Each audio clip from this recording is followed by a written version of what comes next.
ہجری کی بات مان کر ابن سعود نے مکہ مدینہ طائف میں نا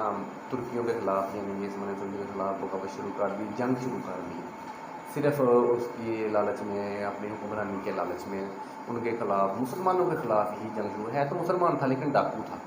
سوداگر بھی تھا لیکن ڈاکو تھا، لیکن اس نے عبد الوہاب یزدی کی بات مان کر تو مسلمانوں کے خلاف جنگ شروع کر دی مدینہ مکہ طائف میں۔ مسلمان بھی جنگ کرتے تھے ان کے ساتھ، تو بہت زیادہ نا ان ڈاکو کیا کہتے ہیں ابن سعود کے ہاتھوں بہت زیادہ نا مسلمان شہید ہوئے، بہت زیادہ، ٹھیک ہے۔ تو جب یہ ترکی نے یہ دیکھا کہ ڈاکوؤں کے ہاتھوں مسلمان بہت زیادہ شہید ہو رہے ہیں مکہ مدینہ طائف میں،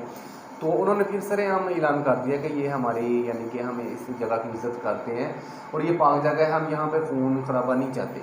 تو ہم اعلان کرتے ہیں کہ ہم سعودی عرب چھوڑ کر جا رہے ہیں، ہم ان کے حوالے کر رہے ہیں۔ عثمانیہ سلطنت ختم ہو گئی 1922 میں، تو پھر جب عثمانیہ سلطنت ختم ہوئی تو 40 ملک جو ہے نا وہ اقتدار میں آئے، نئے 40 ملک جو ہے نا اقتدار میں آئے، تو تب پھر ابن سعود جو ہے وہاں کا جو ہے حکمران بنا، تو پھر حکمران بننے کے بعد عثمانیہ سلطنت چلے گئی وہاں سے۔ پھر اس وقت عرب مسلمانوں کا زوال شروع ہو گیا، اور آپ یقین کریں کہ 1400 سال میں پہلی دفعہ سعودی عرب یعنی کہ حجاز مقدس کا نام چینج کر کر ابن سعود کے نام سے سعودی عربیہ رکھا گیا۔ 1400 سال میں پہلی دفعہ ایسا ہوا کہ ایک ڈاکو کے نام سے حجاز مقدس کا نام سعودی عرب رکھا گیا۔ پھر اس کے بعد آپ دیکھتے ہیں کہ جنت البقیع اور جنت المالا میں صحابہ کرام کی بہت زیادہ نا قبریں مبارک تھی، وہاں پہ بلڈوزر پھیر کر ان کو شہید کر دیا گیا، یعنی کہ ان کا نشان ختم کر دیا گیا، صرف اس ڈاکو نے یہ کام کیا، ٹھیک ہے۔ تو آپ خود حساب لگا لیں کہ یہ کس طرح کا ٹائپ کا بندہ تھا، ٹھیک ہے۔ ترکی تو وہاں سے چلے گئے، وہاں سے اس لیے چلے گئے کہ ہم خون خرابہ نہیں چاہتے، لیکن اس نے بعد میں سعودی عرب کا کیا حال کیا یہ آپ کو بھی نظر آ رہا ہے، اور آپ نے ہسٹری بھی پڑھی ہوگی اور آپ سنی بھی ہوگی آپ نے۔ جب ابن سعود جو وہاں کا پریزیڈنٹ بنا یعنی کہ حکمران بنا، تو یورپ،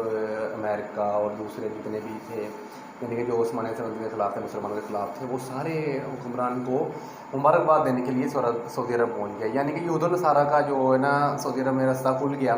آنا جانا شروع ہو گیا۔ تو پھر سے دنیا کامتی تھی، یورپ کامتا تھا، امریکہ کامتا تھا، آج وہ عرب، ٹھیک ہے، امریکہ کے اشاروں پر ناچ رہا ہے۔ آپ دیکھ رہے ہیں، سن رہے ہیں سب کچھ کہ آج وہ عرب بالکل رندوں کے ساتھ ناچ بھی کر رہے ہیں، ہر چیز کر رہے ہیں، ٹوٹل آپ دیکھ سکتے ہیں وہاں کیا نہیں ہو رہا، آپ سے کچھ چھپا نہیں ہے۔ آپ دیکھتے ہیں کہ پچھلی حکومت میں چھوڑیں، یہ جو بھی ہے تھا آپ کو میں نے چھوڑ دیا کہ یہ مختصر سا میں نے بتا دیا کہ کیسے ایک حکمران یعنی کہ ترکی عثمانیہ سلطنت جو ختم ہوئی، کیسے ایک ڈاکو چور نے وہاں پہ حکمران بنا، کس نے مدد کی، کون کون اس کے خلاف تھا، سب کچھ آپ کو اس ویڈیو میں چھوٹا سا مختصر بتا دیا۔ اگر یہ جھوٹ ہے تو آپ دیکھ سکتے ہیں انٹرنیٹ پہ، آپ ہسٹری چیک کر سکتے ہیں سعودی عرب کی، کوئی چیز میں نے اپنے پاس سے نہیں بتائی، سب کچھ سچ ہے، ٹھیک ہے۔ اور اس کے بعد آپ دیکھ رہے ہیں کچھ دن، 1-2 دن پہلے وہ کیا کہتے ہیں دبئی نے اسرائیل کو تسلیم کر لیا۔ ارے بھائی یہ پاکستان ہے، ہم پاکستان ہیں، ٹھیک ہے۔ کوئی یہ بول کر دکھائے کہ ہم اسرائیل کو نہیں مانتے، ہم نے تو اپنے پاسپورٹ پہ بھی لکھا ہوا ہے کہ اسرائیل کو نہیں ہم مانتے، اسرائیل کے علاوہ سب ملکوں میں ہمارا پاسپورٹ چلتا ہے، صرف اسرائیل کے لیے نہیں بنا ہوا۔ کیوں نہیں، ہم نے کیوں یہ لکھا ہوا ہے؟ اب بھائی ہم واقعی ابھی تک نہیں مانتے، ہم نہ اور مانیں گے انشاءاللہ تعالیٰ۔ کون ہے اسرائیل ہم نہیں جانتے، لیکن یہ جو دوسرے ہیں، جو سعودی والے ہو گئے، اس کے بعد دبئی والے ہو گئے، جو دوسرے ہیں یہ اس کو اپنا ابو مان رہے ہیں، تو مانو انشاءاللہ تعالیٰ وہ ٹائم آئے گا۔ آپ اس جو آپ نے اس وقت یہ جو کیا کہتے ہیں ڈیسیزن لیا ہے، اس کا آپ کو جو ہے نا ازالہ بھگتنا پڑے گا انشاءاللہ تعالیٰ، اور آپ پچھتاؤ گے، لیکن پھر تب ٹائم نہیں ہوگا، لیکن پھر بھی انشاءاللہ تعالیٰ پاکستان ہی آپ کے کام آئے گا انشاءاللہ تعالیٰ، ٹھیک ہے۔ یہ آج بھی میری بات یہ لکھ لیں، انشاءاللہ تعالیٰ ان عربیوں کے پھر پاکستان ہی کام آئے گا، ٹھیک ہے، جیسے پہلے آتا رہا ہے۔ قطر وہ کیا کہتے ہیں مصر تھا نا، مصر کی بھی ہم نے دریائے نیلم پر ہم نے مدد کی ہے پاکستان نے، ٹھیک ہے، اور سعودیہ کی تو ہم شروع سے کرتے آ رہے ہیں، اور بھی بہت ملکوں کی ہم نے ہیلپ کی ہے، ٹھیک ہے، اور انشاءاللہ تعالیٰ آئندہ بھی ہم کریں گے، اور وہ وقت بھی آنے والا ہے جب پوری حکومت پوری دنیا پہ مسلمانوں کی حکومت ہوگی، اور انشاءاللہ تعالیٰ یہ وہی پاکستان ہے جہاں جس طرف عرب والے یعنی کہ نبی پاک صلی اللہ علیہ وسلم دیکھ کر یعنی کہ مسکراتے تھے اور کہتے تھے مجھے یہاں سے اسلام کی شروعات ہوئی اور یہاں سے ایک لشکر بھی نکلے گا جو پوری دنیا فتح کرے گا اور مسلمانوں کی حکومت کرے گا انشاءاللہ تعالیٰ، وہ وقت آنے والا، اور وہ میرا ملک پاکستان ہی ہے جس کے بارے میں یہ سب کچھ کہتے تھے، اور انشاءاللہ تعالیٰ وہ جو کہتے ہیں وہ ہمیں اللہ پاک پوری امید ہے کہ وہ پورا ہوتا ہے، ٹھیک ہے، جو نبی پاک صلی اللہ علیہ وسلم نے فرما دیا وہ پورا ہوا اور ہوگا بھی انشاءاللہ تعالیٰ، ہمیں تو یہ ہمارا تو یہی عقیدہ ہے۔ حافی اور دوسرے لوگ بھی ہیں جو آپ نے سنا ہے، وہ تو یہ بھی کہہ رہے ہیں کہ یعنی کہ اب ہمیں بھی اسلام یا اسرائیل کو قبول کر لینا چاہیے، ارے لعنت ہے تم لوگوں پر، ہم کیوں کریں اسرائیل کو قبول؟ ارے بھائی اگر تم لوگوں نے اتنا ہی ان کو قبول کرنا ہے، اپنا ابو ماننا ہے، تو اپنے گھر والوں کو لے جاؤ وہاں پہ اسرائیل، وہ تم لوگوں کو بلا لیں گے، مجھے پتہ ہے جو مسلمانوں اور پاکستان کے خلاف ہوگا وہ انہیں اپنا دیتے ہیں، تو آپ بھی جائیں جیسے دوسرے لوگ گئے ہیں، آپ بھی جائیں ان کو اپنا ابو بنائیں اور جا کر وہاں پہ رہیں، ہمیں کیا تکلیف ہوگی؟ ہمیں کوئی تکلیف، ہمیں خوشی ہوگی کہ غدار کام ہو گئے ہیں، بہت زیادہ غدار کام ہو گئے ہیں،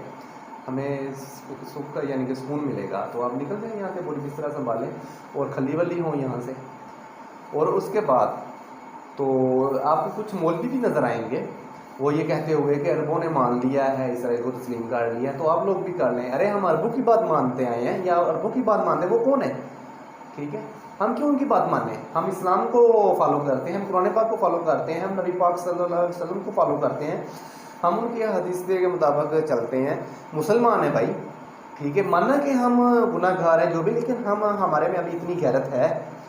کہ ہم یہ جو چیزیں جو بری ہے ان کو برا کہہ سکیں۔ ارے بھائی جو مسلمانوں کے خلاف شروع سے مسلمانوں کے خلاف ہیں، ہم انہیں کیوں مانیں؟ ہم جب ہمارے بزرگوں نے بول دیا کہ جب یہودی ہمارے سگے نہیں ہیں، ٹھیک ہے، ہم ان کو تسلیم نہیں کرتے، تو ہم کیوں اسرائیل کو تسلیم کریں؟ اگر آپ لوگوں کو اتنا ہی اس کو اپنا ابو یا جیجا بنانا ہے تو جاؤ وہاں پہ بیٹھو جا کر ان کے گھر، وہ آپ کو پناہ دے دیں گے،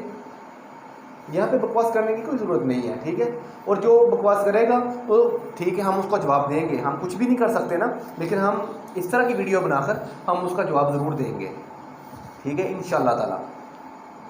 کوئی نیکسٹ ٹاپک آئے گا انشاءاللہ تعالیٰ آپ کو ویڈیو ملے گی، تو مجھے امید ہے کہ اب اس پہ یہ ٹاپک آئے گا، اور پھر میں انشاءاللہ تعالیٰ امید ہے کہ کل یا پرسوں میں اس ٹاپک پہ یعنی کہ اسرائیل کو دبئی نے تسلیم کر لیا ہے اس کے بارے میں کیا خیال ہے، میں ویڈیو بناؤں گا، لوگوں سے سوال کروں گا انشاءاللہ تعالیٰ، اور ویڈیو دیکھیں، لائک کریں، شیئر کریں، اگر آپ کو اچھی لگتی ہے تو سبسکرائب بھی کر دیں، ویسے پہلے نہ سبسکرائب کریں، میں آپ کو نہیں بولوں گا، لیکن آپ کو اچھی لگتی ہے ہماری ویڈیو تو سبسکرائب کریں اور اپنے فرینڈ کو بھی بتائیں اور وہ بھی شیئر کریں، تو اجازت چاہتے ہیں، اللہ حافظ۔